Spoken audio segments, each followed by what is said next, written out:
Paskutinė linija jūsų asmeniniai matricoje liko santykių linija. Skaičių derinys yra 12, 19, 7. 12 reiškia įėjimo tašką į santykius. Paprastai per tą tašką būna įeinama į partnerystę. 19 rodo, koks partneris ir kokio žmogaus matricos turėtojui reikėtų. 7 tai yra kaip sąlygotų bendrą gyvenimą toj poroj. Tas arkanas tai bendri tikslai, bendri kažkokie planavimai, bendros kelionės, nes 7 yra labai susijęs su judėjimu, su kelionėm, su kažkokiais va tokiais platesniais akiračio plėtimais, bet toj poroj tada taip kaip aktualu, kad bendras būtų judėjimas, tarsi vienam vežime, ne kiekvienas ant savo dviračio, bet tiesiog bendram vežime, bendram automobilį bendrai važiuoja, daro ir kuria. Va čia tokia yra dermė tokioj harmoningoj. Jeigu dabar grįžti prie 19, tai čia ne bet kokią aš mergelę buvau, ne bet kokį bernelį mylėjau.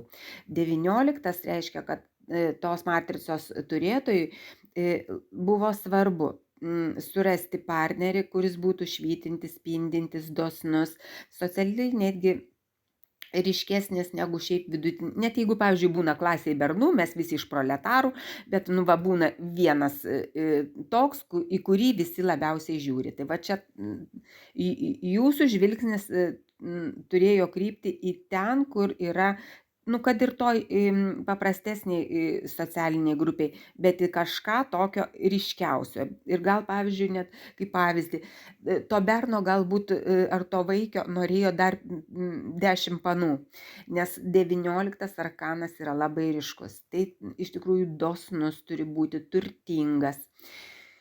12 įėjimo pozicija. Jeigu yra pliusinė, tai žmogus eina į santykius iš pilnatvės, kad jis nori mylėti, nori dalintis, jis nori džiaugtis, nes jis pats yra pilnas tos meilės ir jis yra tiesiog, jisai žavisi ir savim žavisi ir yra dosnus dalintis ir imti iš tos saulės. Tada yra labai harmoninga ir tokia pliusinė visa eiga. Bet tų apie pliusus mes čia galim, tai kaip sakiau, prie popieriaus šnekėti, dažniausiai mes kažkurioje pozicijoje vis tiek turim minusą.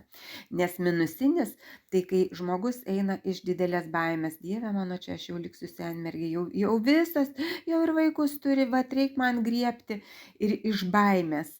Arba aš parodysiu, aš visiems parodysiu, kad aš esu verta, vat pamatysit, vat paimsiu aš tą bičą.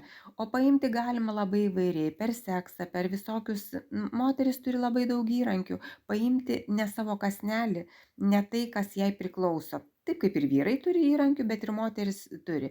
Ir tokiu atveju, jeigu einama per manipulaciją, per tokį, kad žmogui kažko trūksta, bet žmogus nori tą saulę paimti ir jos atsikasti, tai tada ir baigsis labai liūdnai. Pilnatvė yra abipusė ir mes partnerius visada gaunam tokius, kokie mes esam iš tikrųjų. Nes minusė 19 yra godus, gobšus, savanaudis, nenorintis niekuo dalintis, bet labai norintis dėmesio, meilės ir visos gerovės tik tai savo. Tai galėjo ant tokio partnerio užsišokti, bet jeigu ten užsišokot, buvo kažkokie kitokie išoriniai signalai, kurie sužavėjo. Tiesiog tuose spinduliuose minusai buvo užslėpti, bet 19 gali taip suspinduliuoti, kas per aš, kas per erelis, o viduj ten gali būti labai ir despotiškas, ir grubus, ir gali net ir tinginys būti. Visaip. Su minusu ten yra blogai, bet tame esmė, kad tai yra toks arkanas, kuris gali labai apgauti, nes ta charizma ir spinduliuotė eina tiek iš pliuso, tiek iš minuso. Ir kas jo tikrajam viduje, tik pamatai suartėjęs, ir gyvendamas.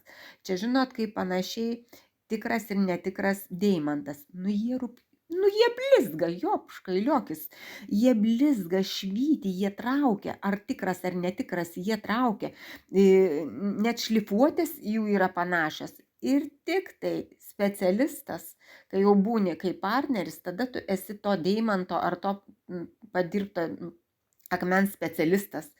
Tu jau jį matai, nes tu gyvenime turėjai 20 metų lūpą, per kurią žiūrėjai padidinamąjį vaizdą. Ir tada tu supranti, kad, nu, nifiga, ten yra padirbtas deimantas. Čia aš kaip metaforą kalbu. Tai vat 19 yra labai charizmatiška asmenybė ir jūs vat būtent tokie vyrai traukia. Jie prikabina dėmesį, bet kad nepakliūti ant to padirbto, o ant tikro, tai vat irgi reikia ir pačiam tada būti deimantu tikru ir eiti ne iš aukos pozicijos. Dabar dar kaip pavyzdį galėčiau pasakyti, kad tikrai, jeigu iš kažkokio va tokio iš nerimo renkamasi partnerį, kad vat aš įrodysiu, net jeigu vėlesniam amžiui išsiskiria, vat aš parodysiu tam savo vyrų, vat aš parodysiu, paimsiu, vat parsivešiu naują ir dar geresnį, ir dar užsienietį, ir bagotą. Ir jeigu iš tokio principingo aikštingumo, tai yra visiškas minusas. Ir ateis tas blizgantis, padirbtas akmenėlis, kuris apipils akis savo spinduliais ir paskui hop, ir matai, kad turi tą patį kakį, kurį turėjai. Tik iš pilnatvės čia yra deimantai randami. Iš visokių kerštų, iš nepriteklio arba, pavyzdžiui, net jeigu ir finansinės problemos prispaudžia, tai yra 12 minusas, jau irgi nepriteklius, neturėjimas iš ko gyventi, skurdas.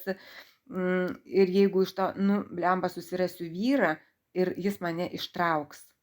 Viskas irgi čia labai didelis pavojus, nes žmogus atėjo ieškodamas gelbėtojo, o gelbėtojas toks aukos, jis tampa despotu ir tą auką uždusina irgi tada, kada jam reikia.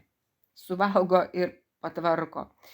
Tai tik tai pilnatvėj 19 gali atrasti tikrą savo saulę ir tikrą spindintį deimantą. Ir tada iš tos pilnatvės didelės kūrybos. Ir kūryba tai ne vien tik piešimai, tai tiesiog ūkio, namų kūrimas, bendrų gyvenimo planų statymas ir ėjimas į priekį su 7, bet čia yra jau toks vat abiem kartu. Daug ką galima planuoti abiem kartu. Nebūtina, aišku, kiekvieną žingsnį daryti neatsitraukus, bet yra tikrai tokių šeimų, kurie daug ką planuoja kartu, viską daro kartu, tariasi kartu, arba priima sprendimus. Vienas, pavyzdžiui, planuoja, kitas vykdo. Pavyzdžiui, kaip šeimoje būna, vienas nubrėžia visus objektus, į kuriuos važiuos, ką aplankys, į kokį miestą, o kitas gerai vairuoja. Tai sėdi už vairo, veža ir pagal jau sudarytą planą. Bet tai yra tandemas. Tai va čia kaip pavyzdys sakau, ką jūsų šitoj dermėj reiškia šitas 7 ir vat ta saulė ir 12. Tokia būtų jūsų pagrindinė apžvalga. Ir su tuo trejetu apskritai žmonės eina į visus santykius gyvenime, į darbdavių, į kolegų, į draugystę, tarp draugų, bet ten mes taip labai stipriai neakcentuojam ir gal nesam linkę tiek išsinagrinėti, nes kartais būna, kad tie žmonės turi spartesnę kaitą ir mes keičiam darbus, keičiam aplinką. Ir mums nėra taip aktualu išsinagrinėti, per ką mes atėjom, per ką ten išsiskyrėm, o su savo partneriais tai jau yra ilgametė kelionė, kuri labai įtakoja mūsų visą gyvenimo kokybę. Ir šitą triadą žinoti ir jos taip prisilaikyti yra labai svarbu.